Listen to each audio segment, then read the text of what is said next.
ನಿಜಕ್ಕೂ ಕೂಡ ಸಾಹಿತ್ಯ ಲೋಕ ಎಸ್.ಎಲ್. ಭೈರಪ್ಪ ಅವರನ್ನ ಕಳೆದುಕೊಂಡು ಕಣ್ಣೀರು ಹಾಕ್ತಾ ಇದೆ ಎನ್ನುವುದಾಗಿ ನಾನು ಆಗಲೇ ಹೇಳ್ತಾ ಇದ್ದೆ. ಡಾಕ್ಟರ್ ರಾಘವೇಂದ್ರ ಶ್ಯಾಮ್ಲೀಲಾ ಅವರು ಕೂಡ ಸಾಕಷ್ಟು ಹೇಳ್ತಾ ಇದ್ರು ಎಸ್.ಎಲ್. ಭೈರಪ್ಪ ಅವರ ಸಾಧನೆಗಳು ಎಂಥದ್ದು, ಯಾವ ರೀತಿಯಾಗಿ ಸಾಹಿತ್ಯ ಕ್ಷೇತ್ರಕ್ಕೆ ಅವರು ಕೊಡುಗೆಗಳನ್ನು ಕೊಟ್ಟರು. ಓರ್ವ ಸಾಹಿತಿಯಾಗಿ ಕೇವಲ ಬರವಣಿಗೆ ಮಾತ್ರ ಅಲ್ಲ, ಅದ್ರ ಹಿಂದೆ ಸಂಶೋಧನೆಗಳು ಕೂಡ ಇರುತ್ತೆ ಎನ್ನುವುದಾಗಿ ಹೇಳ್ತಾ ಇದ್ರು. ಮಾತಾಡ್ಸ್ತಾ ಹೋಗೋಣ ಅವ್ರನ್ನ. ಸರ್, ನೀವು ಹೇಳ್ತಾ ಇದ್ರಿ ಒಬ್ಬ ಬರಹಗಾರ ಯಾವುದೇ ಇಸಮ್ಗಳಿಗೆ ಒಳಗಾಗದೆ ಬರೆಯೋದು ತುಂಬ ಕಷ್ಟ ಎನ್ನುವುದಾಗಿ. But SL. ಭೈರಪ್ಪ ಅವರು ಹೇಗೆ ಸರ್ ಆ ಯಾವುದೇ ಇಸಮ್ಗಳಿಗೆ ಒಳಗಾಗಲಿಲ್ಲ ಅಂತೇಳಿ? ಈಗ ಇಸಮ್ಗಳಿಗೆ ಒಳಗಾಗ್ತಕ್ಕಂತಹದ್ದು ಕೇವಲ ಎರಡು ಕಾರಣ. ಓಕೆ. ಮೂಲದಲ್ಲಿ ನೀವು ಆ ಇಸಮ್ ಬಗ್ಗೆ ಬಹಳ ಇಷ್ಟವಾದಂಥ ನಿಲುವನ್ನು ಹೊಂದಿರ್ತೀರ. ನೀವು ಮತ್ತು ಇಸಮು ಬಹಳ ಹತ್ತಿರದಲ್ಲಿರ್ತೀರ, ವೇವ್ ಲೆಂತ್ ಮ್ಯಾಚ್ ಆಗುತ್ತೆ ಅಂತ ಹೇಳ್ತೀವಲ್ಲ ನಾವು. ಸೊ ಆ ಟವರ್ಗೆ ನಿಮ್ಮದು ಮೊಬೈಲ್ ಕನೆಕ್ಟ್ ಆಗುತ್ತೆ, ಯಾಕೆಂದರೆ ನಿಮ್ಮ ಧೋರಣೆಗಳು ಆ ಇಸಮ್ನ ಬಹುತೇಕ ಧೋರಣೆಗಳು ಮ್ಯಾಚ್ ಆಗುತ್ತೆ. ಓಕೆ. ಮೊದಲನೇದು. ಎರಡನೇದು, ಇನ್ನೊಂದು ಪಂಗಡ ಇದೆ. ಆ ಇಸಮ್ಗಳಲ್ಲಿ ಬಹಳ ದೊಡ್ಡ ಮಟ್ಟದ ನಂಬಿಕೆಯನ್ನು ತಮಗಿರೋದಿಲ್ಲ. ಆದರೆ ಆ ಇಸಮ್ಮನ್ನು ಪ್ರತಿಪಾದಿಸೋದ್ರಿಂದ ನನಗಷ್ಟು ಪ್ರತಿಫಲಗಳು ಸಿಗ್ತವೆ ಅನ್ನುವಂಥದ್ದು ಮನಸ್ಸಲ್ಲಿರುತ್ತೆ. ಓಕೆ. ಹಾಗಾಗಿ ಆ ಇಸಮ್ಮನ್ನು ಒಪ್ಕೊಳ್ತೇನೆ ನಾನು, ಯಾಕೆಂದರೆ ಈ ಎರಡೂ ವರ್ಗದವರನ್ನ ನಾನು ನೋಡಿದ್ದೇನೆ. ನಾನು ನಟನಾಗಿ ಇರೋದ್ರಿಂದ, ಸಂಶೋಧಕನಾಗಿ ಇರೋದ್ರಿಂದ, ಸಾಹಿತ್ಯ ವಲಯದಲ್ಲೂ ಇರೋದ್ರಿಂದ ಎರಡೂ ಥರದ ಇಸಮ್ಗಳನ್ನು ನೋಡ್ತೇನೆ. ಯಾಕೆಂದರೆ ಕೆಲವರು ಬದುಕಿದಷ್ಟು ವರ್ಷವೂ ಯಾವ ಇಸಮ್ಮನ್ನು ಪ್ರತಿಪಾದನೆ ಮಾಡ್ತಿರ್ತಾರೆ, ಸಾವಿನಲ್ಲೂ ಕೂಡ ಆ ಇಸಮ್ಗೆ ಪ್ರತೀಕವಾಗಿ ಹೋಗ್ತಾರೆ. ನೀವು ಅವರ ಇಸಮ್ಮನ್ನು ಒಪ್ಪದಿರೇ ಇರಬಹುದು, ಆದರೆ ಆ ಇಸಮ್ಗೆ ಬದ್ಧರಾಗಿ ನಡ್ಕೊಂಡ್ರಲ್ಲ, ಆ ನಿಲುವನ್ನು ನಾವು ಪ್ರಶಂಸಿಸಲಿಕ್ಕೆ ಬೇಕು. ಅವರ ನಿಲುವು ನಿಮಗೆ ಸಮ್ಮತವಿಲ್ದಿರೇ ಇರ್ಬೋದು, ಆದರೆ ಆ ನಿಲುವಿಗೆ ಬದ್ಧರಾಗಿ ನಡೆದ್ರು. ಎರಡನೇ ಕ್ಯಾಟಗರಿಯಲ್ಲಿ ಬರೋರು ಯಾರು ಅಂದರೆ, ಬದುಕಿದಷ್ಟು ವರ್ಷ ಒಂದು ಇಸಮ್ಗೋಸ್ಕರ ಬದುಕಿರ್ತೇನೆ ನಾನು, ಆದರೆ ನನ್ನ ವೈಯಕ್ತಿಕ ಜೀವನದಲ್ಲಿ ಆ ಇಸಮ್ನ ಯಾವುದೇ ಸುಳುಹನ್ನು ನಾನು ಬಿಟ್ಕೊಳ್ಳೋದಿಲ್ಲ. ಎಷ್ಟರ ಮಟ್ಟಿಗೆ ಅಂತ ಹೇಳಿದ್ರೆ, ಯಾವ ಒಂದು ಪ್ರಾಕಾರವನ್ನು ನಾನು ದ್ವೇಷಿಸಿ ಬರೆದಿರ್ತೇನೆ, ಖಂಡಿಸಿ ಬರೆದಿರ್ತೇನೆ, ಅದೇ ಪ್ರಾಕಾರದಲ್ಲಿ ನನ್ನ ಅಂತ್ಯಕ್ರಿಯೆ ಆಗಬೇಕು ಅಂತ ಬಯಸ್ತೇನೆ. ಸೊ ಈ ಮಟ್ಟದ ವಿರೋಧಾಭಾಸಗಳು ಇರತಕ್ಕಂಥ ಒಂದಷ್ಟು ಜನ ಇದ್ದಾರೆ. ಸಾಹಿತ್ಯದಲ್ಲಿ ಮಾತ್ರ ಅಲ್ಲ, ಸಮಾಜದಲ್ಲೇ ಇದ್ದಾರೆ. ನಂಬಿದಂತಹ ಸಿದ್ಧಾಂತಕ್ಕೆ ಬದ್ಧರಾಗಿ ನಡ್ಕೊಂಡಂಥವರು ಇದ್ದಾರೆ. ಇನ್ನು ಕೆಲವರು ನಂಬಿದಂಥ ಸಿದ್ಧಾಂತಕ್ಕೆ ಬದ್ಧರಾಗಿ ನಡ್ಕೊಳ್ತಾನೆ, ಅದು ಶುಷ್ಕ ಅನ್ನಿಸಿದಾಗ ಓಪನ್ ಆಗಿ ಡಿಕ್ಲೇರ್ ಮಾಡಿ ಹೊರಗಡೆ ಬಂದವರು ಇದ್ದಾರೆ. ದೊಡ್ಡರಂಗೇಗೌಡರು ಹೇಳ್ತಿದ್ರು ಒಂದು ವೇದಿಕೆಯಲ್ಲಿ, ನಾನು ಅಪ್ಪಟ ವಾಮಪಂಥೀಯನಾಗಿದ್ದೆ, ಅಪ್ಪಟ ವಾಮಪಂಥೀಯ ನಿರೀಶ್ವರವಾದಿಯಾಗಿದ್ದೆ, ನಾಸ್ತಿಕನಾಗಿದ್ದೆ. ಅಂತಹ ನನ್ನನ್ನು ಆಸ್ತಿಕನನ್ನಾಗಿ ಮಾಡಿದ್ದು ಅವರ ಅವತ್ತಿನ ಸಹೋದ್ಯೋಗಿಗಳು, ಒಬ್ಬ ಸಾಹಿತಿಗಳು, ಬಾಲಕೃಷ್ಣ ಭಟ್ ಅಂತೇಳಿ ಅವರು ಮಾಡಿದ್ರು ಅಂತ ಹೇಳ್ತಾರೆ. ಅಟ್ಲೀಸ್ಟ್ ಆ ಮಟ್ಟದ ಪಾರದರ್ಶಕತೆ ಇರುವಂಥವರು ಇದ್ದಾರೆ. ಪ್ರಕಾಶ್ ಬೆಳವಾಡಿ ಅವರು ಇದ್ದಾರೆ. ನಾನು ವಾಮಪಂಥೀಯನಾಗಿದ್ದೆ, ಶುಷ್ಕ ಅನ್ಸಕ್ಕೆ ಸ್ಟಾರ್ಟ್ ಆಯಿತು, ಚಿಂತನೆಗೆ ನನ್ನನ್ನು ತೊಡಗಿಸ್ಕೊಂಡೆ, ಫೈನಲಿ ಐ ಬಿಕೇಮೆ ಆಸ್ತಿಕ ಅಂತ ಹೇಳೋ ಮಟ್ಟದ ಒಂದು ಪಾರದರ್ಶಕತೆ ಇರೋರು ಇದ್ದಾರೆ.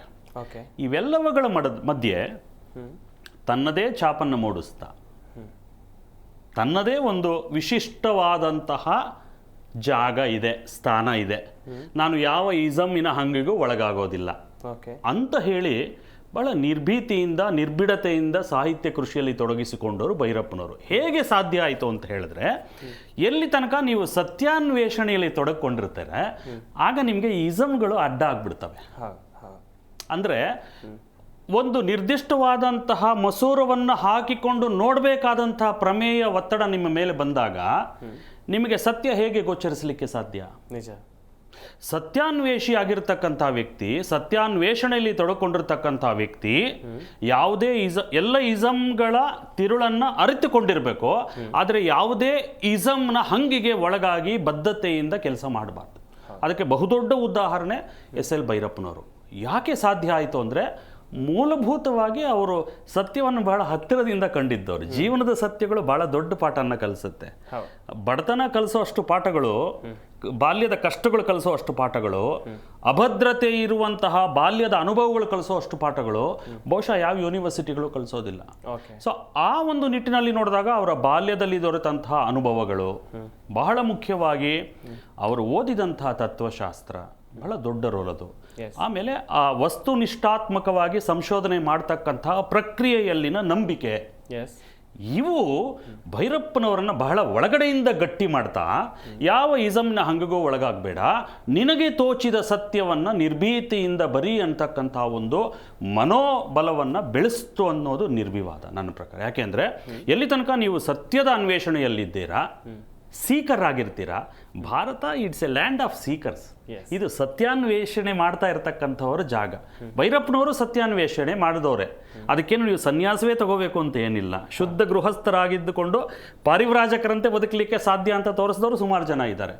ಬಹುಶಃ ಈ ಮೂರರ ಸಮ್ಮಿಳನವೇ ಅವರಿಗೆ ಸತ್ಯವನ್ನು ಬಹಳ ನಿರ್ಭೀಡತೆಯಿಂದ, ನಿಸ್ಪೃಹತೆಯಿಂದ, ಯಾವುದೇ ಆತಂಕಕ್ಕೆ ಒಳಗಾಗದೆ ಪ್ರತಿಪಾದನೆ ಮಾಡ್ತಕ್ಕಂಥ ಶಕ್ತಿಯನ್ನು ಕೊಡ್ತು ಅಂತ ನಾನು ನಂಬ್ತೇನೆ. ಸರ್, ಇನ್ನೊಂದು ಕಡೆಯಲ್ಲಿ ಒಂದು ಶುದ್ಧ ಸಾಹಿತ್ಯ, ಇನ್ನೊಂದು ಕಡೆಯಲ್ಲಿ ಐಡಿಯಾಲಜಿ ಮೇಲೆ ಬರೆಯುವಂಥ ಸಾಹಿತ್ಯ. ಭೈರಪ್ಪನವ್ರು ಹೇಳ್ತಾ ಇದ್ರು, ನಾನು ಬರೆಯೋದೇನಿದ್ರು ಶುದ್ಧ ಸಾಹಿತ್ಯ, ನನಗೆ ಐಡಿಯಾಲಜಿ ಸಾಹಿತ್ಯಗಳ ಬಗ್ಗೆ ಗೊತ್ತಿಲ್ಲ, ನಾನು ಯಾರನ್ನೂ ಮೆಚ್ಚಿಸಬೇಕು ಅಂತ ಬರೆದವನು ಅಲ್ಲ ಅಂತ ಈ ವಿಚಾರವಾಗಿ ಹೇಳ್ತಾ ಹೋಗೋದಾದ್ರೆ ಸರ್, ಎಲ್ಲಿ ತನಕ ನಿಮಗೆ ಬಾಹ್ಯ ಅಪೇಕ್ಷೆಗಳಿರೋದಿಲ್ಲ ಅಲ್ಲಿ ತನಕ ನೀವು ಯಾವುದೇ ಒತ್ತಡಕ್ಕೆ, ಅನಪೇಕ್ಷಿತವಾದಂಥ ಪ್ರಭಾವಕ್ಕೆ ಒಳಗಾಗೋ ಅವಶ್ಯಕತೆ ಇರೋದಿಲ್ಲ. ನನಗೆ ಇದು ಬೇಕು, ಇದು ಬೇಕು, ಇದು ಬೇಕು ಅನ್ನುವಂಥವ್ನು ಬಡವ. ಓಕೆ, ನನಗೇನು ಬೇಡ, ನನಗೆ ಅನಿಸಿದ್ದನ್ನು ನಾನು ಹೇಳ್ತೇನೆ, ಅದನ್ನು ಬಹಳ ಸಂಭಾವಿತವಾಗಿ ಹೇಳ್ತೇನೆ. ಯಾಕೆಂದರೆ ಅಷ್ಟೊಂದು ದೊಡ್ಡ ಮಟ್ಟದ ಟೀಕೆ ಟಿಪ್ಪಣಿಗಳು ಬಂದಾಗಲೂ ಕೂಡ ಅವರು ಯಾವುದಕ್ಕೂ ತಲೆ ಕೆಡಿಸ್ಕೊಳ್ಳಿಲ್ಲ. ಅವರ ಆವರಣ ಕೃತಿಗಳು, ಮತಾಂತರ ಇವೆಲ್ಲ ಬಂದಾಗ ಅದನ್ನು ಖಂಡಿಸಲಿಕ್ಕೆ ಸುಮಾರು ಜನ ಸಾಹಿತಿಗಳು ಒಟ್ಟಾಗಿ ಸೇರಿ ಒಂದು ಸಂಪಾದಿತ ಕೃತಿಯನ್ನ ಪ್ರಕಟಣೆ ಮಾಡ್ತಾರೆ. ಇವರನ್ನ ಖಂಡಿಸಲಿಕ್ಕೆ ಒಂದು ಕೃತಿ ಬರುತ್ತೆ, ತಪ್ಪಿಲ್ಲ, ಎಲ್ಲರಿಗೂ ಅಭಿವ್ಯಕ್ತಿ ಸ್ವಾತಂತ್ರ್ಯ ಇದೆ. ಬಂದಾಗ ಭೈರಪ್ಪನವ್ರ ಪ್ರತಿಕ್ರಿಯೆ ಕೇಳಿದ್ರೆ ನೀವು, ಅವರು ನಕ್ಕು ಸುಮ್ಮನೆ ಆಗ್ತಾರೆ. ಅಂದ್ರೆ ಹೀಗೂ ಒಂದು ಪುಸ್ತಕ ಬಂತಲ್ಲ ಸಾಹಿತ್ಯ ಭಂಡಾರಕ್ಕೆ, ಅದರಿಂದಲಾದ್ರೂ ಒಂದಷ್ಟು ಸೇವೆ ಆಯ್ತಲ್ಲ, ಒಂದಷ್ಟು ಜನಕ್ಕೆ ಜೀವನೋಪಾಯಕ್ಕೆ ದಾರಿ ಆಯ್ತಲ್ಲ, ಒಂದು ಪುಸ್ತಕ ಬಂತಲ್ಲ, ಬರ್ಲಿ, ತಪ್ಪೇನಿದೆ. ಈಗ ನಾನು ನಂಬಿದ್ದನ್ನು ನೀವು ನಂಬಲೇಬೇಕು ಅಂತ ಏನಿಲ್ಲ. ಆದರೆ ಭೈರಪ್ಪನವರು ಬಹಳ ವಸ್ತುನಿಷ್ಠಾತ್ಮಕವಾಗಿ ಬರೆದಂತಹ ಕೃತಿಗಳು, ಕೆಲವು ಅವುಗಳಲ್ಲಿ ಕಾದಂಬರಿಯ ರೂಪ ಇದ್ದಾಗಲೂ ಕೂಡ ಅದಕ್ಕೆ ಒಂದಷ್ಟು ಫುಟ್ ನೋಟ್ಸನ್ನು ಕೊಡ್ತಾರೆ, ಅವರು ರೆಫರೆನ್ಸನ್ನು ಕೊಡ್ತಾರೆ. ಅವರಲ್ಲಿರುವಂತಹ ಸಂಶೋಧಕನಿಗೆ ಅದು ನಿದರ್ಶನ. ಕೊಟ್ಟಾಗ ಅವ್ರು ಹೇಳ್ತಾರೆ, ಈ ಥರದ ಒಂದು ವಾದವನ್ನು ನಾನು ಇಲ್ಲಿ ಯಾಕೆ ಪ್ರಸ್ತುತಪಡಿಸ್ತಾ ಇದ್ದೇನೆ ಅಂದರೆ, ಈ ರೀತಿಯ ವಾದಕ್ಕೆ ಇಲ್ಲಿ ಪುರಾವೆಗಳಿದ್ದಾವೆ, ಇಲ್ಲಿ ಪುಷ್ಟಿ ಸಿಗುತ್ತೆ, ಈ ರೀತಿಯ ವಾದಗಳನ್ನು ನಾನು ಹೇಳ್ತೇನೆ ಅಂದರೆ ನೀವು ಬಲಪಂಥೀಯ ಅಂತ ನೋಡ್ತೀರಾ ಅನ್ನೋದನ್ನು ಒಪ್ಕೊಳ್ಳೋಣ ಫಾರ್ ಆರ್ಗ್ಯುಮೆಂಟ್ ಸೇಕ್. ಈ ದೇಶದ ರಾಜಕೀಯಕ್ಕೆ ಯಾವುದೇ ಸಂಬಂಧ ಇಲ್ಲವಂತಹ ಫ್ರಾಂಕಾ ಗೋತಿಯೇ ಹೇಳ್ತಾನೆ, French author. How do you respond to that? ಖಂಡಿತ. ಈಗ ನನ್ನನ್ನು ನೀವು ಖಂಡಿಸಿ ತಪ್ಪಿಲ್ಲ, ನಿಮ್ಮ ಪ್ರಕಾರ ನಾನು ಬಲಪಂಥೀಯ ಚಿಂತಕ ಅಂತಾನೆ ಇಟ್ಕೊಳ್ಳೋಣ. ಓಕೆ, ಫ್ರಾಂಕಾ ಗೋತಿಯೇ ಏನು? ಹೌದು, ಆತ ಯಾಕೆ ಹೇಳಬೇಕು? ನಿಜ ನಿಜ. ಸೊ ಎಲ್ಲಿ ತನಕ ಈ ಸಾಹಿತ್ಯ ಕೃಷಿಯಿಂದ ಒಂದು ಪ್ರತಿಫಲಾಪೇಕ್ಷೆ ಇರುತ್ತೆ, ಅಲ್ಲಿ ತನಕ ನೀವು ಇಸಮ್ಗಳಿಗೆ ಹೊಂದಿಕೊಂಡು, ಹೊಂದಾಣಿಕೆ ಮಾಡಿಕೊಂಡು ಬರಿಬೇಕಾಗತ್ತೆ. ಅಥವಾ ಬಾಲ್ಯದಿಂದಲೇ ನಿಮಗೆ ಅಗಾಧವಾದಂಥ ಪ್ರಭಾವ ಇದ್ದು ಅದರಿಂದ ಹೊರಬರಲಾಗದಷ್ಟು ನೀವು ವೀಕ್ ಆಗಿದ್ದಾಗಲೂ ಕೂಡ ಅದು ನಡೆಯುತ್ತೆ ಅನ್ನೋದು ವಾಸ್ತವ. ಆದರೆ ಭೈರಪ್ಪನವರಿಗೆ ಆ ಹಂಗು ಇರಲಿಲ್ಲ. ಯಾಕೆಂದ್ರೆ ಹೊರಗಡೆಯಿಂದ ಅವ್ರೇನೇನೋ ಅಪೇಕ್ಷೆ ಪಡಲಿಲ್ಲ. ಯಾವುದೇ ಪ್ರಶಸ್ತಿಗಳು ಬರದೇ ಇದ್ದಾಗಲೂ ಅವರು ಅದಕ್ಕೆ ನೊಂದ್ಕೊಳ್ಳಿಲ್ಲ, ಬೆಂದ್ಕೊಳ್ಳಿಲ್ಲ. ಅವ್ರು ಬರೀತಿದ್ದ ಪ್ರಶಸ್ತಿಗಳಿಗಲ್ಲ. ವಾಸ್ತವ ಅದೇ ಅಲ್ವಾ, ನಾವು ಮಾಡಿದ ಕೆಲಸಕ್ಕೆ ಗುರುತಾಗಿ ಏನೋ ಒಂದು ಬರಬೇಕು, ಅದು ಬರಲಿ ಅಂತ ಬರೀಬಾರ್ದು. ಇಟ್ ಶುಡ್ ಬಿ ನಮ್ಮ ಅಭಿವ್ಯಕ್ತಿ ಒಂದು ಮಾಧ್ಯಮ ಆಗಬೇಕು. ನಮ್ಮ ಕೃಷಿ ಇದೆಯಲ್ಲ, ಸಾಹಿತ್ಯ ಕೃಷಿಯೇ ನಮ್ಮ ಗುರಿ ಆಗಬೇಕು. ಈ ಸಾಹಿತ್ಯ ಕೃಷಿಯಿಂದ ಬಂದೊದಗಬಹುದಾದಂತಹ ಬಹುಮಾನಗಳಿದೆಯಲ್ಲ, ಪ್ರಶಸ್ತಿಗಳಿದೆಯಲ್ಲ, ಲಾಭಗಳಿದೆಯಲ್ಲ, ಅವು ಮೇನ್ ಪ್ರಾಡಕ್ಟ್ ಆಗಬಾರ್ದು. ಅವು ಬೈ ಪ್ರಾಡಕ್ಟ್ಸ್ ಅಷ್ಟೇ. ಬಂದರೂ ಆಯಿತು, ಬರದೇ ಇದ್ರೂ ಆಯಿತು. ಈ ಸ್ಪಷ್ಟತೆ ಬಹುಶಃ ಬಾಲ್ಯದಿಂದಲೂ ಭೈರಪ್ಪನವರಲ್ಲಿ ಜಾಗೃತವಾಗಿತ್ತು. ಅದಕ್ಕೆ ಅವರ ಮೇಲೆ ಪ್ರಭಾವ ಬೀರಿದಂತಹ ಅವರ ತಾಯಿ, ಅವರ ತಾತನವರು, ಅವರ ಗುರುಗಳು, ಬಹಳ ಮುಖ್ಯವಾಗಿ ಅವರನ್ನ ತತ್ವಶಾಸ್ತ್ರದಲ್ಲಿ ಡಾಕ್ಟರೇಟ್ಗೆ ಗೈಡ್ ಮಾಡಿದಂತಹ ಮಹಾನುಭಾವರು, ಅವರ ಜೀವನಾನುಭವ, ಅವರ ಕೃಷಿ, ಸಂಶೋಧನೆ, ಅವರು ಮಾಡಿದಂತಹ ಪ್ರವಾಸ. ಯಾರೋ ಹೇಳ್ತಿದ್ರು, ಈ ಪ್ರವಾಸ ಕಥನ ಅನ್ನೋದೇ ಒಂದು ಬಹಳ ವಿಶಿಷ್ಟವಾದಂಥ ಸಾಹಿತ್ಯ. ಬಹಳಷ್ಟು ಜನ ಬರೆದಿದ್ದಾರೆ, ಅದ್ಭುತವಾಗಿ ಬರೆದಿರ್ತಾರೆ. ಅಂದ್ರೆ ನೀವು ಇಲ್ಲಿ ಕೂತ್ಕೊಂಡೆ ಅಮೆರಿಕನ್ ನೋಡ್ಬೋದು ಅವರು ಬರೆದಿರೋದನ್ನ ನೋಡಿದ್ರೆ. ಭೈರಪ್ಪನವರೇನಾದ್ರೂ ಪ್ರವಾಸ ಕಥನದಲ್ಲಿ ಕೈಯಾಡಿಸ್ಬಿಟ್ಟಿದ್ರೆ ಉಳಿದವರು ಹೋಗೋ ಅವಶ್ಯಕತೆನೇ ಇರಲಿಲ್ಲ ಪ್ರವಾಸ ಕಥನದ ಕೃಷಿಗೆ ಅನ್ನೋವಂಥ ಒಂದು ಮಾತು ಇದೆ. ಅಷ್ಟು ವಿಶಿಷ್ಟವಾಗಿ ಸುತ್ತಾಡಿದ್ದಾರೆ ಅವರು. ಆದ್ರೆ ಎಲ್ಲೂ ಅದರ ಬಗ್ಗೆ ಬರೀಲ್ಲ. ಅವರು ಸುತ್ತಾಡ್ತಾ ಇದ್ದಿದ್ದು ಅದನ್ನು ಬರೀಲಿಕ್ಕಲ್ಲ, ತಮ್ಮ ಕಾದಂಬರಿ ರಚನೆಗೆ ಒಂದಷ್ಟು ಮೂಲ ಸಾಮಗ್ರಿಗಳನ್ನ, ಕಚ್ಚಾ ವಸ್ತುಗಳನ್ನ ತಂದು ಹಾಕೊಳ್ಳಿಕ್ಕೆ, ಪ್ಲಸ್ ಪ್ರಸ್ತುತ ಚಾಲನೆಯಲ್ಲಿರ್ತಕ್ಕಂಥ ಒಂದಷ್ಟು ವಿಷಯಗಳನ್ನು ಅವರು ವ್ಯಾಲಿಡೇಟ್ ಮಾಡ್ಕೋಬೇಕಾಗಿತ್ತು, ವೆರಿಫೈ ಮಾಡಬೇಕಿತ್ತು, ಸರಿನಾ ತಪ್ಪ ಅನ್ನುವಂಥ ತುಲನೆ ಮಾಡಬೇಕಿತ್ತು. ಹಾಗಾಗಿ ಪ್ರವಾಸ ಮಾಡ್ತಿದ್ರು. ಓಕೆ ಓಕೆ ಸರ್, ವೈಯಕ್ತಿಕವಾಗಿ ಕೇಳ್ತೀನಿ, ಅವರ ಬರಹಗಳಿಗೆ ಅದೆಷ್ಟೋ ಅಭಿಮಾನಿಗಳಿದ್ದಾರೆ. ಅವರ ಬರಹಗಳು ಕಾಡುತ್ತೆ, ಕೆಲವೊಂದಿಷ್ಟು ಬರಹಗಳು ಕಾಡುತ್ತೆ. ಸಾಹಿತ್ಯ ಕ್ಷೇತ್ರದಲ್ಲಿ ದೊಡ್ಡ ಮಟ್ಟದಲ್ಲಿ ಚರ್ಚೆಗೆ ಗ್ರಾಸವಾದಂಥ ಹೆಸರು ಅಂತ ಹೇಳಿದ್ರೆ ಎಸ್ ಎಲ್ ಭೈರಪ್ಪ. ತೀರಾ ವೈಯಕ್ತಿಕವಾಗಿ ಸರ್, ಅವರ ಯಾವ ಸಾಹಿತ್ಯ ಅಥವಾ ಯಾವ ಬರಹ ನಿಮ್ಮನ್ನು ತುಂಬ ಕಾಡಿತ್ತು, ತುಂಬ ಇಷ್ಟ ಆಗಿತ್ತು ಸರ್? ಇದು ನನ್ನ ತಂದೆಯವರಿಗೆ ನನ್ನ ಅಣ್ಣಂದರು ಮಾಡ್ತಾ ಇದ್ದಂಥ ಒಂದು ಕೀಟ್ಲೆ ಅಂತ ಹೇಳ್ಬೋದು, ಆ ಥರದ ಪ್ರಶ್ನೆ ಇದು. ಓಕೆ. ನನ್ನ ತಂದೆಯವ್ರಿಗೆ ಕೇಳ್ತಿದ್ರು, ನಾವು 6 ಜನ ಮಕ್ಕಳು. ನನ್ನ ತಂದೆಯವ್ರಿಗೆ ನಮ್ಮ ತಾಯಿ, ನಮ್ಮ ತಂದೆ, ನಾವೆಲ್ಲರೂ ಒಟ್ಟಿಗೆ ಊಟಕ್ಕೆ ಕೂತಾಗ ಅಥವಾ ಕೂತು ಮಾತಾಡುವಾಗ ನನ್ನ ತಂದೆಯವ್ರಿಗೆ ಕೇಳೋರು, ಅಣ್ಣ ನಿಮಗೆ ಯಾವ ಮಗ ತುಂಬ ಇಷ್ಟ ಅಂತ. ತಂದೆಗೆ ಯಾವ ಮಗ ಇಷ್ಟ ಅಂದರೆ ಹೇಗೆ ಹೇಳೋದು? ಭೈರಪ್ಪನವರ ಸಾಹಿತ್ಯದಲ್ಲಿ ನಾನು ಓದಿದಂಥ ಪ್ರತಿಯೊಂದು ಕೃತಿಯೂ ನನಗಿಷ್ಟ. ಕನಿಷ್ಠ ಪಕ್ಷ 2 ಬಾರಿ 3 ಬಾರಿ ಓದ್ಕೊಂಡಿದ್ದೇನೆ. ವಿಶೇಷವಾಗಿ ಕಾಡಿದಂಥ ಕೃತಿಗಳು ಅಂತ ಹೇಳಿದ್ರೆ ಇತ್ತೀಚೆಗೆ ಅವರ ಕಟ್ಟಕಡೆಯ ಕೃತಿ ಉತ್ತರಕಾಂಡ ಓಕೆ. ಯಾವ ಮಟ್ಟದ ಪ್ರಭಾವ ಬರುತ್ತೆ ಅಂತ ಹೇಳಿದ್ರೆ ಅದನ್ನು ಓದಿದಾಗ ನನ್ನ ಮೇಲೆ ವೈಯಕ್ತಿಕವಾಗಿ ನಿಮಗೆ ಇಡೀ ರಾಮಾಯಣದಲ್ಲಿ ನಿಜವಾದ ಒಬ್ಬ ನಾಯಕ ಯಾರು ಅಂದರೆ, ಹೋರಾಟಗಾರ ಯಾರು ಅಂದರೆ, ಆದರ್ಶ ಪುರುಷ ಯಾರು ಅಂದರೆ ಲಕ್ಷ್ಮಣ ಅನ್ಸ್ಲಿಕ್ಕೆ ಸ್ಟಾರ್ಟ್ ಆಗುತ್ತೆ. ಓಕೆ. ಒಂದಷ್ಟು ಬರೀಲಿಕ್ಕೂ ಪ್ರಾರಂಭ ಮಾಡಿದೆ ನಾನು, ಲಕ್ಷ್ಮಣಾಯಣ ಅಂತ ಒಂದು ಬರಿಬೇಕು ಅಂತ. ಓಕೆ. ಆ ಮಟ್ಟದ ಪ್ರಭಾವ ಬೀರದಂತಹ ಕೃತಿ.